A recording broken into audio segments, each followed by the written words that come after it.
So you want your smartphone photos to look a little better? In this video, we're talking about 9 Adobe Lightroom mobile editing tips for improving your smartphone photos.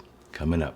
Hello and welcome to It's Never Too Late to Learn. My name is Charles Cabrera. Here we bring you short and easy tutorials designed to help you get started with photography, Lightroom, and Photoshop. If you like learning this way, please consider subscribing and hit that bell notification so you don't miss anything. Be sure to check out the show notes and the links in the description below. Let's get started.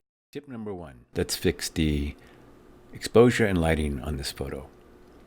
I have my phone here, so I'm gonna work with you on that. So smartphones do a pretty good job most of the time exposing an image properly, but sometimes they don't get it quite right. So here we go with Adobe Lightroom mobile editing, and under you want to scroll and there's a light icon at the bottom. When you press on it, you can scroll through all the adjustments for light. So we're gonna move this slider, give it a little bit more brightness, play with the contrast here. Take down the highlights so we can see a little bit more detail in those clouds. Increase shadows and play with the whites here to see what we like. Increase the blacks. So those are basic adjustments you might want to make. You can also pinch and zoom, and there's an undo at the top. If you hit that, it's going to undo, of course, the last change you made. So the black slider was the last one that I changed. And of course you can scroll over and there's a reset. If you hit reset, you have your options to reset all the adjustments or back to where you first brought this into Lightroom. So I did all just to show you. Again, if I increase the exposure, hit the undo, I undid that one change, my last change. So after changing all these sliders back to the way I like them, this is how my image would look with the exposure and lighting fixed. We turn it sideways, get a better idea of how that looks overall. Okay, let's look at tip number 2, adjust the white balance. Now this white balance is under color. Notice where we were on light icon, and right underneath it there's like a little white dot. That means that we were on that adjustment and we changed something under light in this color. So now when we scroll over and go to color, you see white balance, and the slider, if I bring it to the right, it's going to warm up the image, and if I bring it to the left, it's going to cool off the image. And so this is a creative touch you can add to your photos. And if I want to go back to the original state of 0, I can double click or double tap on the temperature slider. So I'm going to warm this up just a little bit.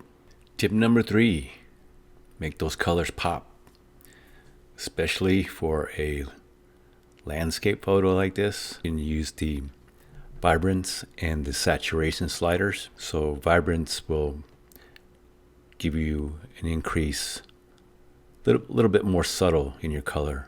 Of course, your saturation, you can go crazy with it and overdo it in some cases, but get something that's to your liking. Also in the same color area is black and white. So with the click of this black and white button, I've changed my photo to black and white. Come up here to undo, and I'm back to color again. So make colors pop. Tip number 4, let's add some clarity to the photo. So we scroll over to the effects tab.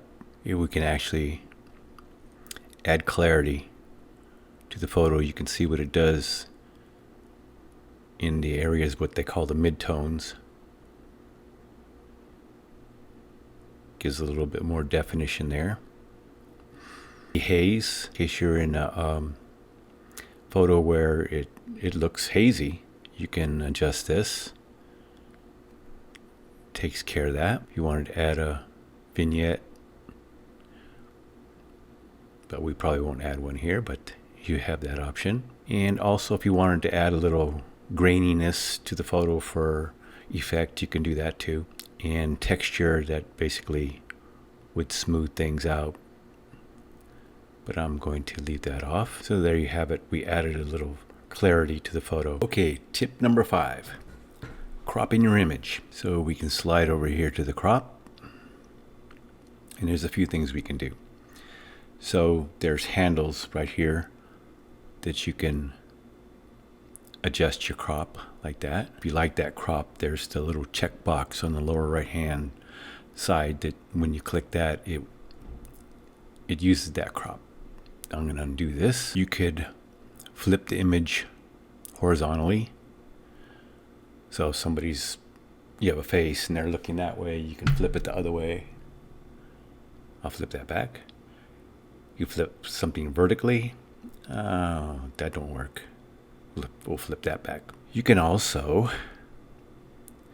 go to these preset ratios that they have that you can actually click on. Like for instance, if you wanted a square image for Instagram, you could just click on the 1x1 square, and then what you could do is click the checkbox, and that would be the ratio for an Instagram photo. And to get out of this, you click this little X on the left hand side and you're back in your editor. So that's how you would crop your image. Tip number 6, sharpen that image. Over here in detail, you have the sharpening slider. So you can bump that sharpening up to where you like it. Also, there's 2 other sliders here that might be of interest if you're working on a photo and it was taken in a low light. Sometimes there's what they call noise, but you can adjust these sliders to get some of that graininess out. But as far as sharpening, I would leave the other sliders here as they are and just move the sharpening slider. So what if you install Lightroom on your phone and you want to edit some photos, but you don't know where to start? Well, these next 3 tips will get you started without you really having to know which direction to go. First, if you slide over, there's something called auto. Auto is just that. It takes its best guess at some of these adjustments. So it guessed, and you can see at the bottom under light, there's the little white dot I was telling you that there's adjustments were made there. Under color, there was some adjustments made. So you can actually go in there and see what they are. You see exposure's been dropped, highlights have been decreased. So you can go back in and adjust that to your liking. So that was tip 7. Tip number 8 is very similar to the auto, except that you have some choices. So if I go into something called presets, you have a list of choices that you can click through, and you can see the differences in your photo. And that could be a starting point if you don't know which way to go. Just choose the one that you like, hit the check mark, and again, you can see at the bottom here where it affected the light, the color, and the effects.